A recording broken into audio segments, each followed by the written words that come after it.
Pero creo que el ejemplo de Buber, tanto por sus escritos como en su vida personal, en la que se esforzó por tener un verdadero diálogo con sus propios correligionarios judíos, como con sus numerosos amigos árabes, es un ejemplo de que la convivencia entre distintos grupos religiosos y étnicos no solo es posible, sino que es el único camino posible para tener una verdadera vida humana, donde el tú no solo es reconocido como alguien con los mismos derechos que el yo, sino donde el tú es esencial para construir un yo verdaderamente humano.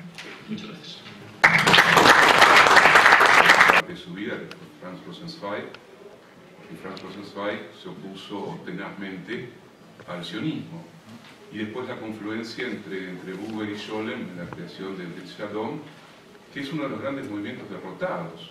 Pensar a Buber es pensar también la disolución de una gran tradición del judaísmo humanista, del judaísmo crítico, de un judaísmo de raíz libertaria que intentó pensar justamente un encuentro fraterno entre árabes y judíos, ¿no?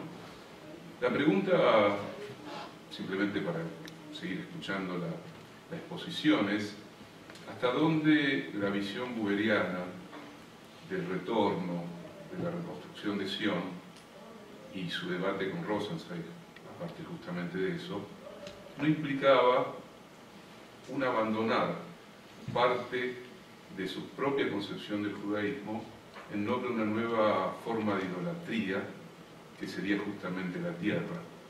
Porque el problema del retorno, o el problema de la nación, o el problema de la tierra, Buber no podía desconocerlo, y lo sabe, es el problema de la violencia.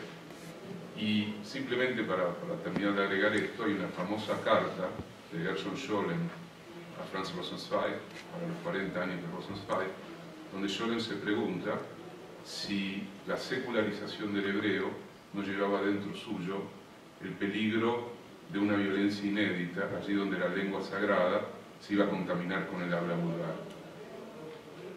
El último Buber, ¿cómo miró esta tensión entre esas dos perspectivas? El retorno y al mismo tiempo el peligro de la ruptura y la violencia. Mira, hasta donde yo entiendo, yo sí, si ser un judío ortodoxo, que sigue la halajá completamente, porque no lo era, pero sí creía, como bien en una de esas citas que leí, él sí entendía que la tierra sí tenía una conexión muy concreta en la visión universal del judaísmo. Por eso decía, la teofanía no solo revelación, es relación real, y la relación se hace a través de lo físico, y lo físico está en la tierra. Sinceramente, a lo mejor estoy equivocado, yo no creo que Buber nunca cayera la idolatría de la tierra. Si no entendía, y creo que también lo hizo muy claro, dice, finalmente la forma de plasmar lo que es el judaísmo, el contenido social del judaísmo, o sea, no lo podemos hacer fuera, necesitamos nuestras propias leyes. Ok, de acuerdo con ellos, tú lo sabes, no quitándolos, pero el jubileo, no sé si era el jubileo a los 50 años, ¿cómo lo puedo hacer si la tierra no es mía? Eso es imposible, ¿no? O sea, más allá de lo que es el templo y los sacrificios y demás, ¿no? Entonces, yo creo que nunca cayó la idolatría, sí entendía la tierra como parte esencial de ese rompimiento de la dualidad, llegar a la unidad para ser luz entre las naciones. Sinceramente, lo del hebreo lo desconozco, ahí sí te lo debo, tengo que conocer más en ese tema. Es, como bien sabemos, mucho el hebreo, tanto en de la vida pública, ¿no? Porque finalmente yo no creo que tuviese ningún problema. Yo quiero pensar que no necesariamente la secularización del hebreo tendría que haber llevado a la exclusión. Pues, también en esa famosa pelea cuando él dice, en parte lo he citado yo aquí, que hay que aprender hebreo y demás, me le contesta. Que mira, aquí el problema es muy sencillo. Yo quiero esta tierra y yo quiero esta tierra. Si yo aprendo árabe y ellos hebreo, finalmente el problema es el mismo. Yo sinceramente creo que Ben Gurion estaba equivocado. Porque si yo sé árabe y tú sabes hebreo, finalmente el diálogo podríamos haber llegado a un acuerdo, pero si me niego a aprender árabe y tú te niegas a aprender hebreo, entonces ya el diálogo está roto, ¿no? Bueno, no sé si te contesto. ¿Alguna otra pregunta? ¿Comentario? ¿Usted no siente que la idea de Buber era más política que religiosa? Es decir, más tener un lugar donde asilarse en la tierra de Israel. O sea, más política que religiosa. Sí. No creo que haya incompatibilidad, ¿eh? Más bien la pregunta que yo le haría, le daría la vuelta, tenía el concepto de separación iglesia-estado que nosotros tenemos, tenía el concepto liberal. Yo creo que tenía una visión teocrática, como se supone que es la Halaká y como se supone que es el que pretenden el rabinato sefaradí, así en Israel, esa enorme lucha que existe en Israel, pero tampoco tenía la visión liberal de separación total iglesia-estado. O sea, para él, la creación de la comunidad, como bien dice, Dios está presente. En nuestra sociedad, a partir de la Revolución Francesa, queda muy claro, la iglesia está en su sitio y el Estado en otro, ¿no? Entonces, él hace una especie de fusión.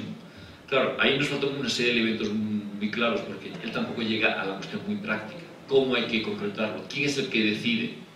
El que tiene el derecho civil. Es decir, como queda claro actualmente en Israel, los derechos civiles proceden finalmente de una ley religiosa. Eres judío, un rabino que dice que eres judío, a partir de ahí tienes esos derechos, ¿no? Eso es una mezcla entre la teocracia y el Estado. Él, hasta donde yo sé, no llega a esas finuras, ¿no?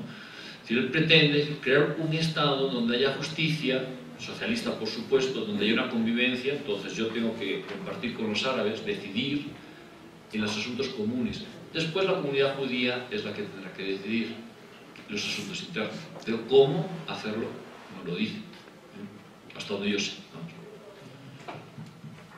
Yo más bien me refería a un... es decir, ser judío puede ser uno judío en cualquier lugar. No necesariamente tiene que estar en Israel. Sí. ¿Correcto? Sí, sí, eso está claro. Sí, lógicamente. ¿Para qué la necesidad del Estado de Israel si no es más bien como un refugio? Como un refugio ante toda la historia que ha tenido el pueblo judío. No. Yo sí creo que Buber es muy claro. Ni siquiera Estado de Israel, ¿me explico? O sea, vuelvo a repetir, él quería vivir en la tierra de Israel. Y vuelvo a repetir, su idea es decir, nosotros tenemos un mensaje muy claro. El ser humano está roto internamente, ¿no? Porque lo que en el catolicismo le llamamos el pecado original, la culpa original, el judaísmo, me parece. Es decir, estamos rotos. Y esa lucha interna no la puedo hacer solo, porque necesito al otro. Pero ese otro no puede ser otro cualquiera. Ese otro es la comunidad judía, que tiene que tener una serie de leyes. Por eso necesito ese Estado. Para no... De hecho, Buber, si es muy crítico, es más, Buber apoya el libro blanco, apoya que se corte la emigración, porque entiende, a pesar de lo que está pasando en Europa, y de hecho se le van a echar encima, le llaman traidor, porque lo más importante no es que Israel se convierta en un refugio, Palestina en aquel momento, sino que lleguemos a una sociedad que sea justa. Y el otro en este contexto, y eso es interesante ver, el otro es el judío que está en Polonia, o está en Alemania, pero mi otro es el que tengo delante, que es el árabe. Entonces, si yo no llego a un acuerdo con él, y llega esta masa de pronto, y además es interesante, porque claro, uno se da cuenta que esa masa desprovista, pobre y demás, no tiene una conciencia judía, que sí buscan a Israel o Palestina como un refugio. Y él está viendo el enorme peligro que eso representa. Masas de gente que llegan de golpe, que no han tenido contacto con el árabe, y que van a hacer que ese proyecto fracase. Y en cierta manera, sin echar culpa a nadie, porque la vida es muy complicada, es lo que pasó. O sea, era muy distinto el judío que llegó, que vivía allí, o el judío del Bilú, de la primera Aliyá o de la segunda Aliyá, que en cierta manera, con más y con menos problemas que los hubo, sí conectaba con el árabe, trabajaba con el árabe, hablaba árabe. Entonces, ahí sí, según él, sí era posible hacerlo. Las masas de los 20, y especialmente de los 30, por tanto, sí, yo creo que definitivamente, ahora entendí la pregunta, perdón, antes no la entendí, definitivamente no quería Israel como un refugio. Tenía una visión, vamos a llamarle mística, ¿no? Religiosa. Y un proyecto político. Gracias. Bien. Dos preguntas más. Creo que el joven estaba primero y Javier me acabó. Atrás, por favor. Buenos días. Una pregunta para Weber. Él, por lo que estuvo leyendo, él concebía un Estado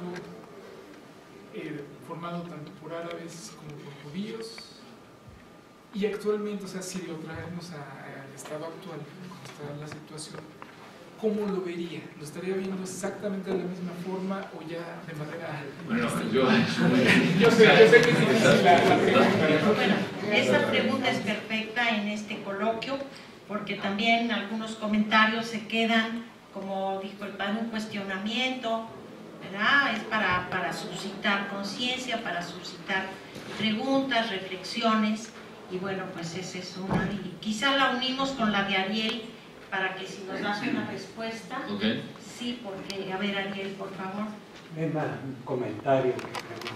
Para que... Si tomamos como trasfondo de la propuesta buberiana a la propuesta de Herzl en el libro Vieja Nueva Patria, Alt-Neuland, creo que lo que faltaría en una exposición crítica como esta es el concepto de utopía. Okay. Estamos pensando en la utopía herzliana y contra ella contrastamos la utopía buberiana. Fíjate que ya por el espacio de tiempo, Buber insiste muchas veces que lo suyo no es una utopía, que se puede hacer, no solo que se puede hacer, sino que es la única manera de hacerlo, ¿eh? Entonces, claro, por eso cité al final de cierta manera, no se puede hacer. Es decir, si es cierto, cuando planteas esto dices, no hay que olvidar que Buber cree en Dios, eso es importante, ¿eh? O sea, la acción de Dios en el hombre. Si quitamos a Dios, evidentemente esto es una completa utopía, pero ese elemento existe.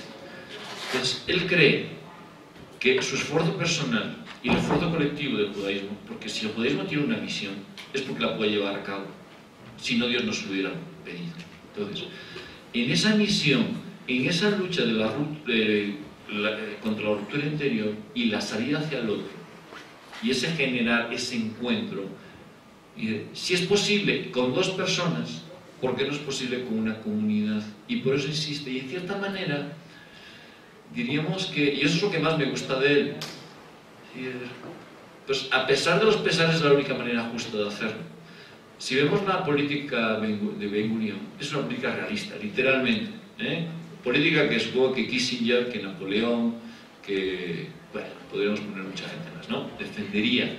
Buber va más allá. Entonces, por eso me encanta Buber, porque digo, yo que trabajo en un departamento de relaciones internacionales, estoy harto de escuchar los estados no tienen amigos, tienen intereses.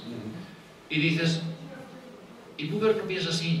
O sea, si el hombre es ético en la relación con el tú, el Estado tiene que ser ético en la relación con el tú. No puede ser que haya una ética para el ser humano y una ética para el político. Yo creo que sí es posible. Que es muy difícil, bueno, pues estar casado es terriblemente complicado, ¿no? Y hay gente que lo consigue, ¿no? Entonces, por eso lo digo. Pero, es decir, es utópico en cuanto, y ahí, como decía Víctor, es utópico en cuanto que es utópico que el hombre pueda hacer el bien durante mucho tiempo, sí, pero hay gente que lo consigue. Entonces yo creo que se puede luchar. Por eso, yo no creo que actualmente el Estado binacional sea posible, volviendo a tu pregunta. O sea, ya la cosa ha cambiado muchísimo. Pero mi visión, yo, Shulamit, ya hemos tenido un coloquio, mi visión de lo actual es terriblemente negativa. Digo, y no echar la culpa a nadie, pero una de dos, o se ponen de acuerdo, o nos ponemos de acuerdo, o aquello estalla. El enfrentamiento acaba siempre mal para ambas partes. Entonces nos queda o el esfuerzo de la búsqueda del otro, o de la aniquilación del otro, o mi aniquilación. Y yo creo que eso es la solución. Entonces hay que buscarlo. Esa sería mi propuesta.